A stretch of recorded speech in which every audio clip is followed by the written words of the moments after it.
do something a little different in the beginning. Today we're gonna go through my trades from last Friday, but first I'm gonna get some breakfast because I just got up. But basically, I'm gonna keep it really simple. I wrote a little program in Python, and I'm actually working on a little project, like a little web app, to automate journaling, trade journaling. If you're a beginner trader, you should definitely journal all your trades. What I've noticed, especially if I do a lot of trades, is I'll have a general idea of like, oh, I had some bad trades in the morning, but you should really be digging in super deep into all of your trades. And that's what journaling is for.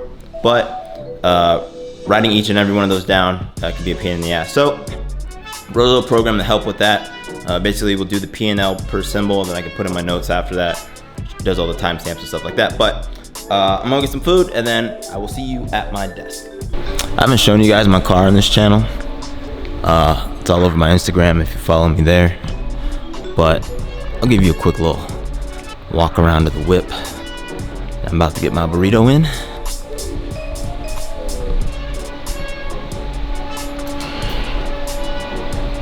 Zoom zoom. Yeah, this isn't gonna be a car video, but here we go. All right, I am back, got my food. So here's how I'm gonna do this, guys. All my trades are actually just in a spreadsheet. I'm recording my screen now. I'll pull that up. So these are my trades from Friday the 18th. Last Friday, it is Monday, President's Day, had today off. I'm usually going to do these about a day late. That's fine, but let's go top to bottom. These aren't in chronological order, so these are organized by symbol right now. Might reorganize this later. But this will still give you a breakdown and an understanding of my trade. So I played puts basically all day. If we look here in the spreadsheet, every single one of these positions, we have puts, 435 puts, 437 puts, 436 puts, 434 puts, 32s, etc. Different expirations. Basically, usually what happens is in the morning, I'll play 0 DTEs. So if we switch back over to our chart here in TradingView, you can see I was trying to figure out how to record my screen on my Mac. So we're looking at this chart here in TradingView. This is SPY. I trade SPY. Basically, 90% of the time, I do trade other things that track SPY, and kind of my logic there is something, if there's a divergence from SPY, I'll trade that and try and basically, as it comes back into correlation with SPY, I'll try and capture that movement there. But trading SPY, there's actually a lot going on right now. So last Friday, obviously, the situation in Ukraine and Russia is really driving the market right now. The Fed is talking about increasing interest rates, but the primary thing driving uncertainty in the market is whether or not Russia is going to invade Ukraine. Now, on Friday, there was a lot of conflicting, headlines, things coming out from, Russian propaganda sites, things like that, driving the market. But in general, until we have the certainty or know what's going to happen with that situation, it's going to be really hard for there to be a upside trend, right? A consistent bull run. But in any case, the first trade I actually took on Friday was puts at open. So I'm going to switch back to the 1 minute here. And I actually made a significant, see if I can zoom in here. I made quite a bit at the open with puts. We see this initial dip here. Go to my order book, and let's find that trade that happened in the morning. Where is the time here? So that's a 9:38 trade. Where was my 9:31? All right. So you can see right at open, 9:31, market opens at 9:30. I bought 50 SPY 218, so expiring that Friday, 437 puts, right? Sold them a few minutes later. We can see here at 9:35. I bought them at the average price of $1.97. Sold them with the average price of $2.44. A solid gain there. If I wanted to track the profit here, I could. I won't for now. But all in all, on this symbol, came out $2,800 of profit. You can see here, I later entered at 10.20, $1.98, exited at 2.07. So not a bad day at all with puts. Why did I take that position? If we go back to TradingView, general, again, thinking of the greater macroeconomic situation, which is really how you have to think with SPY. there's a lot of uncertainty. All right, the war, it's a really big deal, guys, and by no means do I want there to be war in Ukraine, but I will trade it and try to make some money. Obviously, your long portfolio or your accounts, like if you have retirement accounts, are going to be taking a hit right now. Mine are. So this is really just a good way to hedge against that. Overall, those accounts are down big. You can see if your retirement accounts track SPY and they're going down, you know, this is just a great way to, like I said, hedge against that. So made some decent profit on that trade. Overall, we can see here from right around, what is this? 9:03 to, wait, why are our times messed up? Oh, it's in, okay, I'm in the wrong time zone right now. But you can see here 9:30. It says 8:30 at the bottom. This is really 9:30. I don't know why the time zone is messed up. All the way down to 11, even though it says 10 o'clock. Huge rundown, basically just trickled down the entire time. So playing puts here was certainly the move. We got a midday reversal right around, what is this, 1:30. So SPY does this often. As I share more and more of my trades, as I do more and more of these videos, you'll see these kind of midday reversals tend to happen pretty often. The algos come in, buy things on the dips, and in general, you're always looking for these fake outs. I'll also start to talk about some of these consolidations that we see here, right around my mouse right now. It says 1300. I guess that was technically 2 o'clock if we account for the time zone being incorrect. So I'm always looking for, in all of these trades, an entry point. So let's actually talk about, let's find one of my trades. Talk about why I took that trade. So let's go back to our spreadsheet. And let's look at, there's some trade I took here. I bought, what did I buy here? Some SPY 222, $434 puts. Bought them for an average of $4.14. And it looks like I sold them later for $4.40. So a little bit of a pop there, not a crazy change. But let's go find where that is. So at 11:33 a.m., that's going to show up as 10:33 on our incorrect table. So 10:33. Where is that? Here. So 10:33. I bought some puts. And when did I sell those? It looks like we're in some consolidation here. So it popped up. There's some consolidation. Let's actually switch back to the 3-minute. So I trade on the 3-minute almost exclusively. And this gives us a much better picture of what I was actually saying. The 1 minute, you're probably like, Forrest, what the hell? How did you know to take that trade? So SPY does this all the time. We get this sideways chop with kind of these thick bars.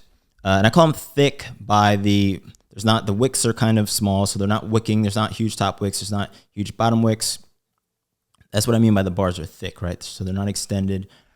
We won't get too much into the theory of that, but really what that means to me is that the market is kind of compressing, right? So it's truly consolidating. When we say that the market is consolidating, really buyers and sellers, no one's winning out. But what's going to happen is every time the market does that is that it's going to eventually pop or open up in one direction or the other, right? And we see that it pushed down here, which is what I bet on. So as soon as I see this pattern here, this will often, if you look at different time horizons, might look like a double bottom, double top. But if you zoom out, you'll see this thick chop to the side. And every time there's some thick chop like this, it's going to push. And you'll see it, elsewhere anytime you get some really strong chop like this. And this is very different from, it trading in a range, because instead of a chop like this, it can trade sideways, but it could trade sideways with much bigger waves, right? So here it's almost like a lack of a wave. It's just a chunk of bars is the way to think about it. I'm only emphasizing this because it's something that I've seen all the time. I won't get too much off on a tangent here, but so I took that trade and I exited at 11:53. So it's going to be 10:53 here. And it looks like I got out right in here. So I didn't catch the bottom, which is fine. Somewhere in these bars, this is a 3-minute chart.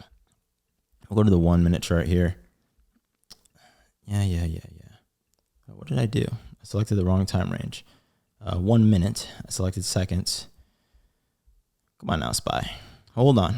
So we're scrolling over and we're looking at 10:53. So down here. So I got in over here, got out over here. And that was enough to make some profit. It turned into around $2,000 in profit here. Now you can see the other trades I took on this symbol, lost some money, ended up with $450 total on this symbol alone. This symbol being these 434 puts.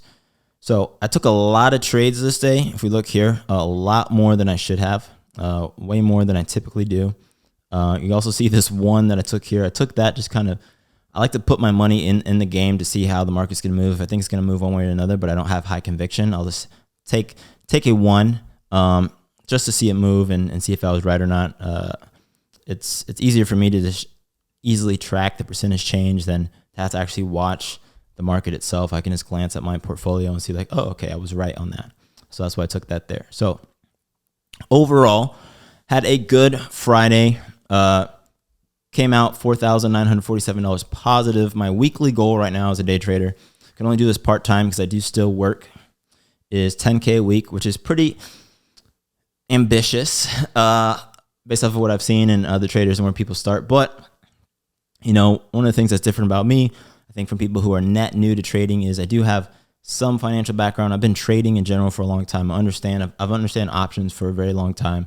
I'm just now more actively trading them. So maybe I'm a little overconfident. That's okay. I've been burned just like anybody else. I look at my experience and my wins and losses compared to other people who've been on this journey.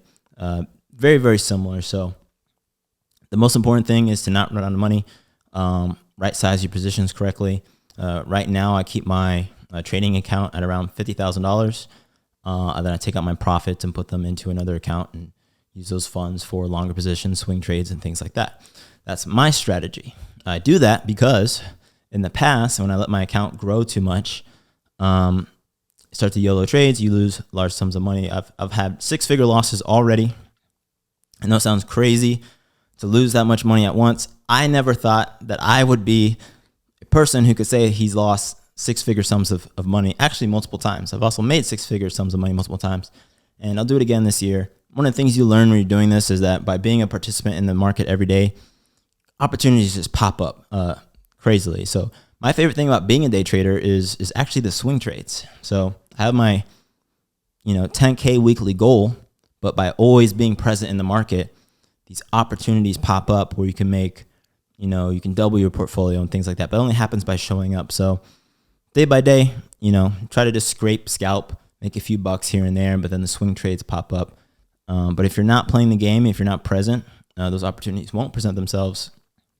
And I also just love it. I love trading. I think it's great. I think everybody should do it. I think people should invest in general. Kind of, if we take a step back from this and just talk about this channel and what I'm going to do going forward, obviously my hope is to teach people and really inspire people to just be more active participants in their financial futures, their financial lives, and trade. So definitely, hit me up with questions. Follow me on Instagram.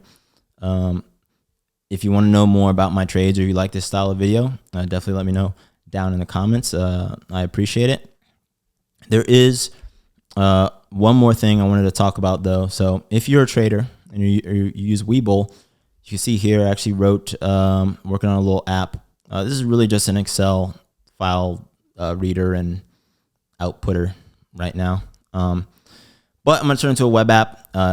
Right now what it creates is this spreadsheet. So this spreadsheet, which is not in its final form. There's actually a few things I want to add, but now that I have the data model component done, I can change it on the fly super easily. But that data model eventually is going to be put up into the cloud, and I'll be able to track my portfolio performance over time, or not really portfolio performance, day trade performance. And so the goal is to understand key metrics as a trader so that I can improve on those key metrics. I think that's super duper important as a trader. Is you need to know why you're doing what you're doing, which is why I went through the work to create this. I know I didn't go through each and every trade on here. Really just want to show you how I'm doing, or the fact that I am trading. I think the proof is in the pudding. If you're on YouTube watching channels, there's a lot of bullshit out there. It's just the way that it is. A lot of people, claiming it's easy. It's actually really hard. Trading is really hard, guys. It's one of the hardest things. It's one of the most fun things I've done, but it is really hard. You do lose money, your own money, and we live in the real world. Losing money could be, if you're not careful, it could really impact your life. So my hope is to show you how hard it is. There's some serious losses in here.